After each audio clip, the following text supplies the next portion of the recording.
哎，最近俺家呢收着个礼物，没想到一个礼物引发了大胖媳妇波澜壮阔的情史和往事，甚至还牵扯出来前女友以及复杂的财产纠纷。6月儿童节不快到了吗？前两天一个朋友送俺家俩孩子几套乐高积木，拎回来这大黄袋，哎呀妈，俩孩子眼睛湛亮。然后当时呢，我们有一个朋友也在，这人呢好像就是挺有钱，就是爱收集，然后跟我们说他最近呢收集了一套非常贵的乐高，挺不菲的。大胖媳妇呢就有点虚荣心上来了，说我小时候也有一套乐高，我妈给我买的，当时就真是挺招风。原因是啥呢？可能有的朋友知道，我老公这个爸爸布莱恩他不是亲爸，继父。我婆婆温蒂嫁给布莱恩之后呢，布莱恩的父母不认大胖媳妇，每到圣诞节他的爷爷奶奶都不让他去买礼物的时候呢，那爷爷奶奶只给亲的孙子孙女买，对他呢就是对付，给个纸壳盒子、塑料袋啥的。然后温蒂这人呢虽抠但刚，就孩子不是不能对付，但是只能我对付。所以那年圣诞节，温蒂一看自己儿子受委屈了呢，要强劲儿上来了，痛下血本给他儿子整了当年最阔气的这一款积木，就为出这口气。然后大胖媳妇就跟人回忆嘛，那是80几年应该是，当时买的是就是一个大房子，里边还有士兵啥的。然后我们这个收集爱好者朋友眼睛就亮了，就很兴奋说，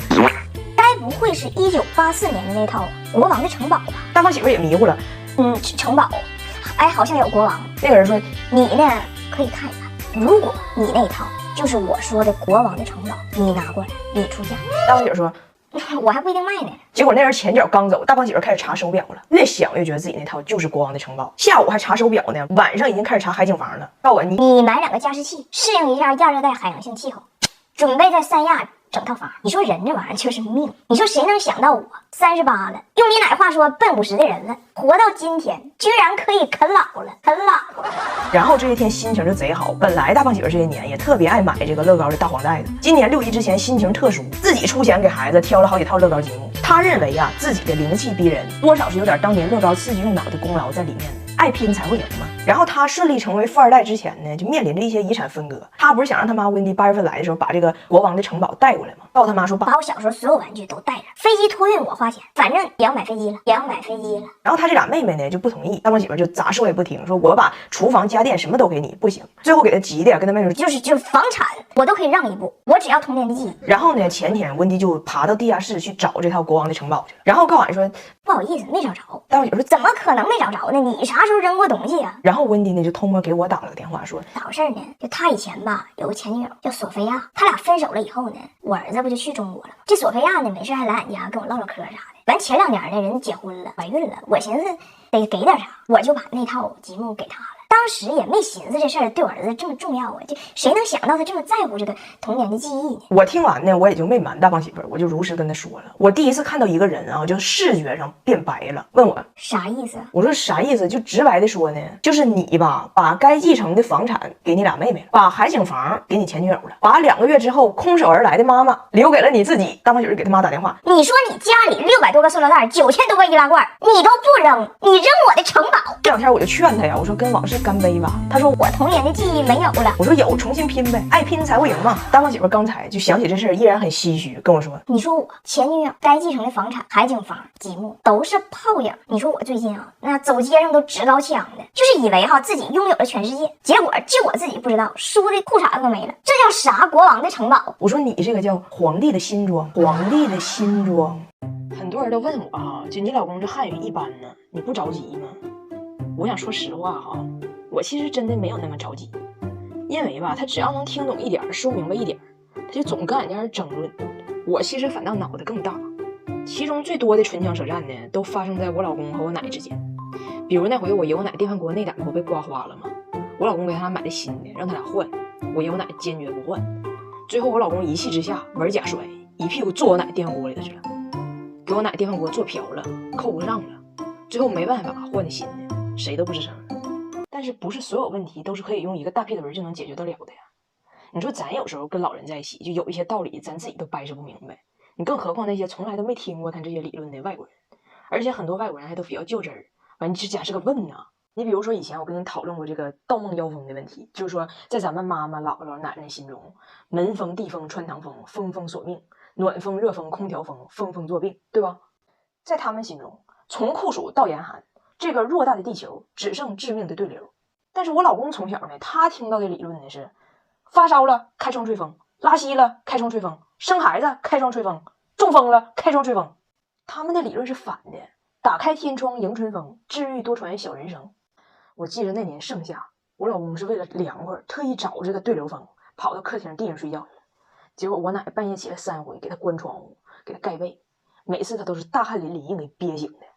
我老公刚开始以为这房子闹鬼呢，完第二天我老公就质问我奶，就这么热的天，你为什么要怕风？我奶说邪风侵体，一吹就进去。我老公就问他，就是那按照你的观点，你说人体的皮肤是口罩布做的吗？怎么风一吹就能进去呢？我奶说的，那皮那玩意儿可不啥都能进去，你以为你自己咋回事呢？我老公说，那要是按照这个理论的话，你要上男澡堂泡会澡，那回家以后你血液里头都是别人的村呗，不是别人的村呗。他俩最激烈的一战还是关于孩子穿开裆裤的问题。俺家翟达从小不是穿尿不湿吗？我奶看着了不让，把俺家孩子裤裆剪个大窟窿，完还勾个花边，完把俺家就是尿不湿都藏起来了，就要穿开裆裤，怕孩子捂屁股。完我老公就灵魂发问了，你不是怕风吗？就我晚上在你家客厅睡觉，你那个门底下那个地缝你都得用毛巾给堵上，说怕有地风。那孩子裤裆剪这么大窟窿，你怎么怕进风了呢？完我奶就跟他辩上了，就说风啊，怕虚不怕实，怕歪不怕直。你孩子开裆裤这个风就没事，你晚上睡觉那地风就作病。我当时说实话我都不知道咋翻译，你能想象到不？就他这个话就翻译成英文以后，没有哪个外国人能理解他啥意思。完我老公就一直追问呢，就他咋知道这风的虚实外直啊？那封建开裆裤之前，他给化验了。我奶呢，说到底对这尿不湿呢，就是第一嫌它不透气儿，第二觉得他一天吸不了多少水，它不干爽。我老公就不能控制的用人类现代技术向我奶展示了一下，其实尿不湿早已攻克了这些难题。当然了，你得选好品牌，给你展示一下我给俺家二宝准备的邦宝适泡泡纸尿裤的功力啊！你看，即使是你领孩子出门，就现在天也热的，它透气性还特别好，不用担心捂住枕子。再一个，你看啊，人家做的确实是薄。咱们女生每个月其实都有亲身体会，越厚的越不舒服，越薄的越轻便。你看，薄到轻松穿越，流畅顺滑。为了你的小心心，为了宝宝的小屁屁，请相信它为你排油加透气。哎，你们谁能指点我一下？就以后面对我奶这种就临界于经验学与玄学之间的这种理论，我应该怎么给外国人翻译？一个加拿大人不远万里第一次来到中国，那先让他最爱的东西到底是什么？首先，最欲罢不能的娱乐项目是打扑克。加拿大老人吧也打扑克。就以前呢，温迪的亲生父亲还在世的时候，住在养老院里，温迪经常去看他。他们养老院有一个巨大的房间，棋牌室，好几10桌，也打。但是几乎鸦雀无声。那小护士每小时得进来溜达一圈，看哪个要劲儿过来拉走。到了俺家人邀请他，温迪咱打扑克。温迪以为大概也是加拿大那种氛围呢，结果别管我呀！我出去了，我看这是温迪出去了。大王，你要不？温迪这牌要不起的时候，他就不说话。但是我二姨肯定要问你要不要？哎，你要不要？要不要？我就问你要不要？温迪也不吱声。大胖媳妇告诉他妈，这话你得接，他们不接受沉默的投降。来跟我学一句汉语，我要不起，我要不起温迪说啊，我要不起。我二姨啪一砸，要不起，我2勾。你要不要？你要不要？你不要我10勾拳。你要不要？你要不要？你要不要？不要，不要，我对6。让温迪更不解的是，我二姨和我二姨夫两口子，我老姨和我老姨夫两口子，温迪和大胖媳妇3对打扑克。突然后边就多一个人，这人是我姨，叫王玉芬，就绕着这桌子就是一个指点。温迪就问我，这个人在干什么？凭什么公然窥探我手中的命运？大胖媳妇说，你刚来没习惯，在这儿你是打扑克，你是下棋呀，后边总撞个卫星，两手一背，小嘴稀碎，主打一个环绕。温迪刚要出牌，这卫星搁他后边啪一下打他一下。你连勾圈改都没有，你管他干啥呀？温迪说，你连牌都没有，你管我干啥？你管我干啥？然后另外2对哈，就我二姨我老姨他那2对，人家都两口子彼此支招复盘，干扰别人。温迪跟他儿子一伙，那就是互相往绝路上干，不懂团队作战的精神。加拿大人手撕加拿大人，给那个卫星气的是掐温迪。你看你这牌出的，你走了，你给你儿子憋那了，你咋自己走了呢？温迪说，我签证到了呗，我得自己走了呢。我儿子人也不想跟我走啊，人也不想跟我走啊。这是娱乐项目，吃的上最怕去饭店，最爱去农贸市场。他觉得饭店8个人14道菜简直是原罪，尤其知道我们家新换了冰箱，那更是大肆在农贸市场囤货呀。农贸市场多好，温迪最爱的东西是淀粉肠。大胖姐说你加个鸡腿，温迪说我要不起，但是最后迷上了东北烤鹌鹑，因为它4块钱一个，温迪买了10个，现场吃了5个，剩5个放在了保鲜盒里面，带回了北京。娘俩回到我家5分钟没找着冰箱，我说西门子真全件冰箱做到和橱柜一体化设计，这冰箱无冷凝水技术可以防止水分聚集，橱柜也不发霉。全件冰箱有3种冷藏冷冻的箱体，可以根据自己需求搭配，2个不同湿度的抽屉分储，3倍延长食物保鲜。然后温迪走之前，我爸领他去爬景山了。到了景山顶上，我爸说：“你看这里可以俯瞰整个故宫的全景，感受一下这个紫禁城的宏伟。”温迪说：“景山是免费的，那故宫呢？”我爸说：“故宫收门票啊，60块钱。”温迪说：“那我觉得在这儿看就行了。”我爸说：“你不想看看故宫吗？”温迪说：“我要不起，我要不起。